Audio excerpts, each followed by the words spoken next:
तर बघू शकता मित्रांनो, इथे आहे एक धामण साप. सेटर आहे, दुकानाचं बंद असं सेटर आहे. तर त्याच्या इथे कबुतराची पिल्लं आहेत आणि कबूतर आहेत. तर मित्रांनो, माझा असा अंदाज आहे की ह्या सापाने काहीतरी खाल्लेलं आहे. तर आता आपण खाली काढूया व्यवस्थित. बघू शकतो मित्रांनो, त्यांनी काहीतरी खाल्लेलं आहे. धामण साप एक मित्रांनो बिनविषारी जातीचा साप आहे आणि हा साप आपल्या घराच्या आजूबाजूला नेहमीच सापडला जातो. आता त्याने जो खाल्लेला आहे तो मित्रांनो बघा, तो काढतोय तो. बघूया काय आहे.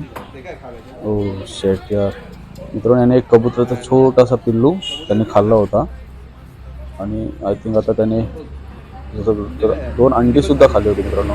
बघू शकता कशा प्रकारे सापाने 2 अंडी आणि एक छोटा कबुतराचा पिल्लू खाल्ला होता. तर याला आपण पॅक करूया मित्रांनो. व्हिडिओला लाईक करा, शेअर करा, कमेंट करा.